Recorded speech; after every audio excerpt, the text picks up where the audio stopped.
Welcome back, Whittier. My name is Dylan Grandy. And I'm Alexander Sanchez. With the new school year, there are some new changes to look forward to for QCTV programming. That's right, poets. This year we will serve as your once-a-month broadcasters to present new and exciting segments. But not to worry, every Thursday we will still release our QCTV episodes. So what better way to present our new segments than to get right to them? First up, we have Catherine Harold in the field reporting to you about freshman orientation and transfer move-in. Thank you, Alex and Dylan.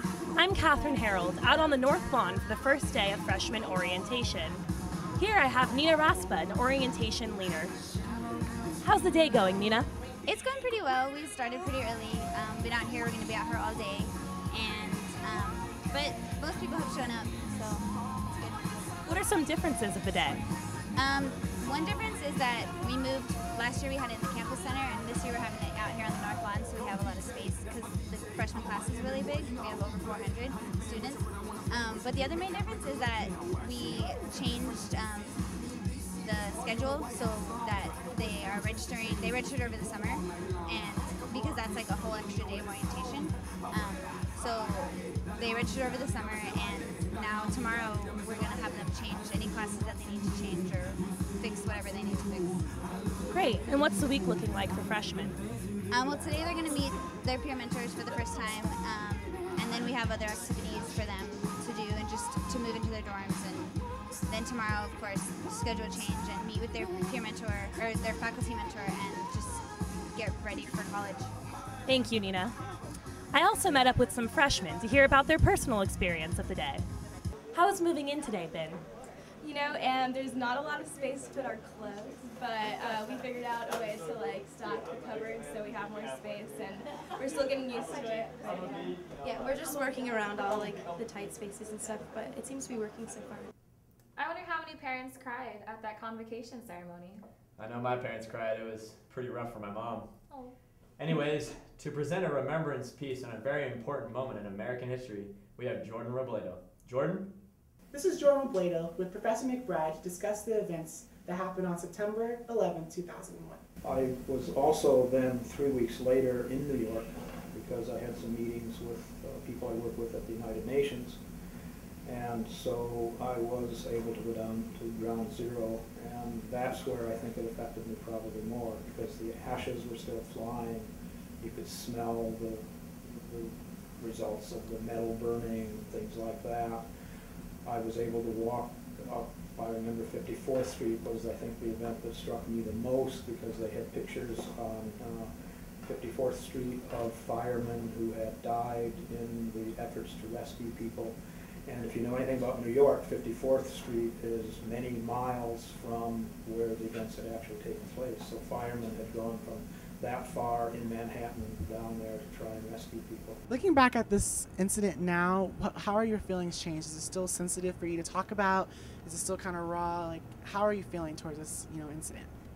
It's definitely easier to talk about now since 10 years has passed, and I've definitely been able to grow and just move on and definitely accept it more, but it still hurts. And just whenever I am back in the city and just driving by and seeing that nothing's there anymore, it is really sad, but I can definitely handle it up more than I used to when I was like 10. Thank you very much. For more information, check out next week's episode. My name is Jordan Robledo for QCTV. Back to you in the studio. That was a very moving piece, Jordan. I'm looking forward to seeing more next week. Now let's take it to Jamie for some sports highlights. Hey poets, I'm Jamie Hernandez to talk to you about the sports highlights for this month. The women's cross country is off to a strong start this season. They already ranked 3rd in the West region. Congrats to the men's cross country team for ranking 10th in the Titan Invitational. The women's volleyball team starts their season September 9th through the 10th as they travel to Thousand Oaks to compete in the Calu Invitational. Although the athletic center and pool renovations will not be completed until December of this year, the men's water polo team plans to play off campus. Their first game is this coming Saturday. Men's soccer is underway with the loss of 2-0 against Vanguard, but their first home game is this Saturday at 7 p.m. The women's soccer team has an upcoming home game this Saturday at 4 p.m. Earlier this week, I got to talk to the new football coach, Gelirsen, about his upcoming season. I'm here with Coach Gelirsen. Coach, what are you planning on doing differently than other coaches have done in the past to make an impact? First thing we did is that we're making it a lot more, for lack of a better term, a lot harder to be a member of this team. And we started that back in January. We came up with the slogan, bleeding purple and gold. That's our school colors. And we wanted to find out who wanted to bleed purple and gold. And so we made our strength program a lot harder.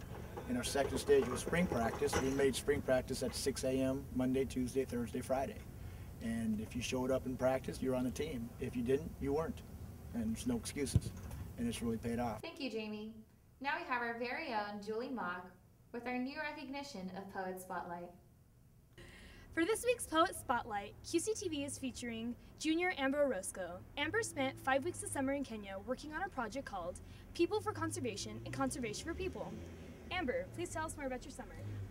This summer I spent 5 weeks working on People for Conservation and Conservation for People, which is a project led by Professor Mabora and a South African anthropologist, Dr. Laura Allen. And what I did is that I went with them to the villages and we did workshops that focus on the natural resource use of each village, as well as their indigenous knowledge on how to conserve. And the main point of this project is to help get these people involved in the conservation of the Tana forest, which has 2 endemic species, meaning they can only be found in the forest. And these 2 species are the crested mangabey and the red colobus. What was the most memorable moment of the summer? I think the most memorable moment of my summer in Kenya was when I was eating breakfast and all of a sudden Professor Mabora comes up to me and he tells me, come over here, and he rushes me to the river, and we're running down the river, and what we find across the river are elephants. And elephants are particularly my favorite animal, so for me to see an elephant was amazing, and it was so much more beautiful in person rather than pictures, so that was my favorite moment. Do you have any advice for the poets that want to get involved? I was lucky enough that I was in the right place at the right time, and I got involved through QCTV through a friend. But I think it's important that if college students want to get involved in research, that they talk to their professors about it, because professors are always looking for help, and they're always really excited when students want to be involved.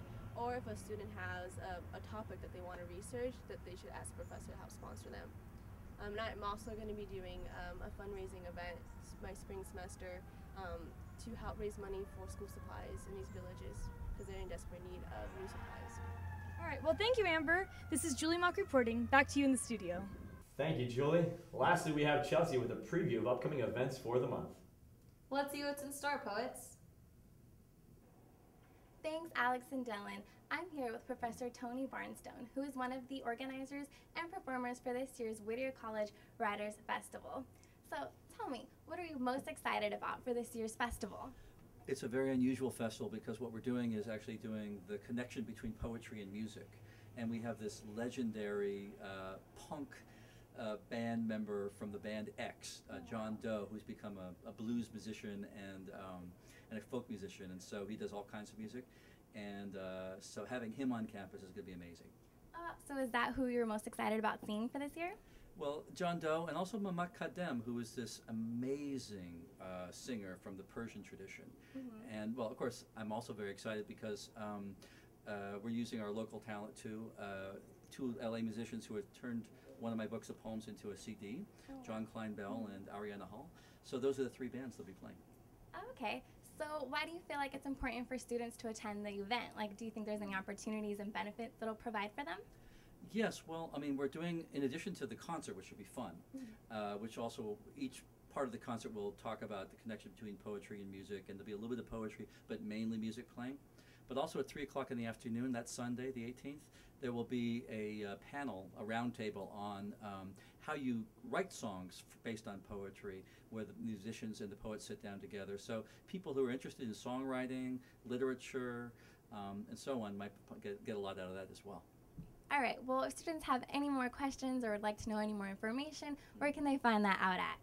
I think the best place to go is to the Shannon Center website, which has the names of all the bands and links to them, as well as the writers who are coming to read, and the times. Also, how much it costs, which for Whittier College students would only be $5 for a 1.5 hour workshop and a 3-hour concert, so it's a good deal. And $20 for general admission for if they want to bring friends from outside, parents and so on. All right, well, thank you, Professor Bronstein. I definitely look forward to attending this year's event. Alright, so keep an eye out, poets, for this year's Whittier College Writers Festival, which takes place September 18th. Also, tomorrow, there will be a Penn's Welcome Back Dance, Friday, September 9th. Next Wednesday, September 14th, LEAP is hosting a trip to the LA Dodgers baseball game. And finally, September 15th, there will be a study abroad fair at the campus center. All right, well, if you have any questions or like any more information on any of the events, please see your My Whittier page. Thank you. This is Chelsea Spear for QCTV. Thanks. Back to you, Alex and Dylan. We'll be back the first Thursday of every month with our new segments. And also, keep an eye out for new QCTV programming, Dub C Style and Mock Talk, premiering to you September 20th. Now we hope you enjoyed our first ever anchor broadcast here at Whittier College. My name is Dylan Grandy. And I'm Alexandra Sanchez. Take care, poets.